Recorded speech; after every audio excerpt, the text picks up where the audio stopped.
નમસ્કાર દર્શક મિત્રો, આપ નિહાળી રહ્યા છો N24 ગુજરાતી। તો નજર કરીશું આજના મહત્વના સમાચાર પર। 24 કલાકમાં 4 બાળકો પર હુમલા બાદ તંત્ર હરકતમાં। નગરજનોમાં હજી પણ ભય અને રોષ। આમોદનગરમાં છેલ્લા કેટલાક દિવસોથી રખડતા શ્વાનોના વધતા હુમલાઓએ નગરજનોમાં ભારે ભય અને ચિંતા ફેલાવી છે। છેલ્લા 24 કલાકમાં અલગ અલગ વિસ્તારોમાં રમતા 4 નિર્દોષ નાના બાળકો પર શ્વાનોએ હુમલો કરતા તેઓ લોહી લુહાણ બન્યા હતા। ઇજાગ્રસ્ત બાળકોને તાત્કાલિક આમોદ સામૂહિક આરોગ્ય કેન્દ્ર તેમજ વધુ ગંભીર ઇજાઓ ધરાવતા બાળકોને ભરૂચ હોસ્પિટલ ખાતે ખસેડવા પડ્યા હતા, જેના કારણે માતા પિતાઓમાં ગભરાટ ફેલાયો છે અને સુરક્ષા અંગે ગંભીર પ્રશ્નો ઊભા થયા છે। ઘટનાઓ બાદ સ્થાનિક રહીશો મોટી સંખ્યામાં આમોદ નગરપાલિકાના મુખ્ય અધિકારી સમક્ષ પહોંચ્યા હતા અને લાંબા સમયથી ચાલી રહેલા શ્વાન આતંક અંગે ઉગ્ર રજૂઆત કરી હતી। રહીશોનું કહેવું છે કે અગાઉથી અનેકવાર રજૂઆતો છતાં અસરકારક અને કાયમી પગલાં લેવામાં આવ્યા ન હતા, જેના કારણે નાના બાળકો ગંભીર રીતે ઇજાગ્રસ્ત બન્યા છે અને તંત્ર સામે અસંતોષ વધ્યો છે।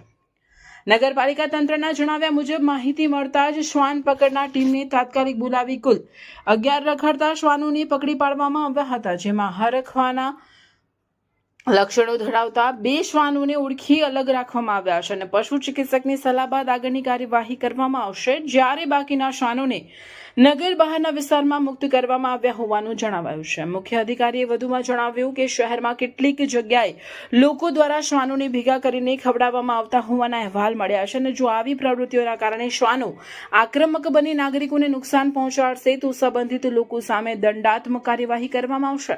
ખાસ કરીને દરબાર રોડ વિસ્તારમાં શ્વાનોને ખવડાવવાના મામલે સંકળાયેલા લોકોને નગરપાલિકામાં બોલાવી ચેતવણી આપવામાં આવશે।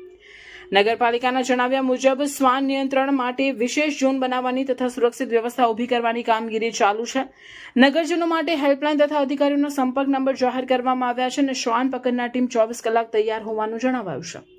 છતાં પણ નગરજનોમાં ભય અને અસંતોષ યથાવત જોવા મળી રહ્યો છે। અનેક વિસ્તારોમાં આજે પણ રાત્રિના સમયે વાહન ચાલકો પાછળ શ્વાન દોડતા હોવાના બનાવો સામે આવી રહ્યા છે। બાળકોને બહાર રમવામાં ડર લાગે છે અને નાગરિકો અસુરક્ષાની લાગણી વચ્ચે જીવન જીવવા મજબૂર બન્યા છે। લોકો સવાલ ઉઠાવી રહ્યા છે કે શું તંત્ર કોઈ મોટી ઘટના બાદ જ હરકતમાં આવશે? નગરજનોની માંગ છે કે માત્ર તાત્કાલિક કાર્યવાહી પૂરતી નથી, પરંતુ લાંબા ગાળાનું આયોજન, રસીકરણ, નિયંત્રણ, તાલીમ પ્રાપ્ત સ્ટાફ અને સતત મોનિટરિંગ દ્વારા શહેરને રખડતા શ્વાનોના આતંકમાંથી કાયમી મુક્તિ અપાવવી જરૂરી છે, જેથી ભવિષ્યમાં આવી દુર્ભાગ્યપૂર્ણ ઘટનાઓ ફરી ન બને। શું કહેશો સાહેબ, આજે 24 કલાકની અંદર નાના બાળકોને આજે શ્વાન કરડવાના બનાવો બન્યા છે, તેને લઈને નગરપાલિકા દ્વારા શું એક્શન લેવામાં આવ્યું છે? આજ રોજ નગરપાલિકાને જેવી જ માહિતી મળી કે કૂતરાઓ નાના ભૂલકાઓને કરડી ખાધા છે, એટલે તાત્કાલિક નગરપાલિકા જે કૂતરા પકડનાર જે ટીમ હતી એને તાત્કાલિક બોલાવીને જે હડકવાના લક્ષણો ધરાવતા 2 કૂતરાઓ તેમજ અન્ય જે 9 કૂતરા એમ કરીને કુલ 11 કૂતરાઓ પકડેલ છે, તેમાં 2 કૂતરાઓને આઈડેન્ટિફાઈ કરીને અલગ રાખેલ છે।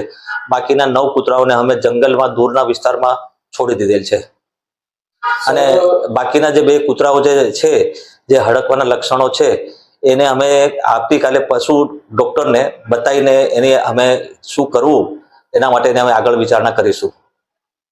બીજી બાજુ સાહેબ, કેટલાક લોકો આ શ્વાનને જે ટોળે બંધ ભેગા કરીને સાહેબ જે કૃત્ય કરી રહ્યા છે તે બાબતે શું કહેશો?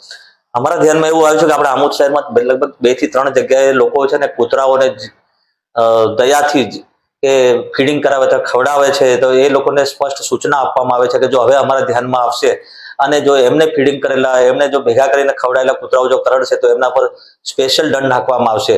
અને જે મેસેજ મને આજે મળેલ છે કે જે દરબારી રોડ પર એક ભાઈ જે કૂતરાઓને ખવડાવે છે અને એ કૂતરાઓ જે મોટરસાયકલ અને સ્કૂટરની પાછળ દોડે છે એને અમે કાલે સ્પેશિયલ નગરપાલિકામાં બોલાવીશું। આ પ્રવૃત્તિ બંધ કરે, નહીતર એને સ્પેશિયલ એના પર દંડની કાર્યવાહી કરીશું। સાહેબ, આગામી સમયની અંદર જે ઠેર ઠેર અત્યારે જે શ્વાનનો આતંક વધ્યો છે તેની વસ્તીમાં ખૂબ જ વધારો જોવા મળી રહ્યો છે સાહેબ, અને આ બાબતને લઈને નગરજનોને તમે શું સંદેશ આપો? એના માટે અમારી આ બાબતમાં કામગીરી ચાલુ જ છે। કૂતરાઓને સ્પેશિયલ ઝોન બનાવી એને પ્રોટેક્શન સાથે રાખવા માટે અમારી નેક્સ્ટ કાર્યવાહી ચાલુ જ છે। સાહેબ, માની લો કે કોઈ ફળિયાની અંદર છે આવા કૂતરાઓનો આતંક છે, જે બાબતની અંદર નગરપાલિકા માટે કોઈ હેલ્પલાઇન નંબર કે પછી મેસેજ આપવો હોય તો? એના માટે અમારી હેલ્પલાઇન નંબર ખુલ્લી જ છે। તેમજ જો કોઈ એવું હોય તો સ્પેશિયલ મારો નંબર તેમજ અમારે જે પંડ્યાજી છે નરેશ પંડ્યા, એનો નંબર પર ગમે ત્યારે ફોન કરો, અમે આ બાબતમાં કૂતરા પકડનારી ટીમ અમારી 24 કલાક તૈયાર જ છે. અમે એમને કઈ બી આવી તકલીફ હશે તો અમે તાત્કાલિક મદદ માટે દોડી જઈશું.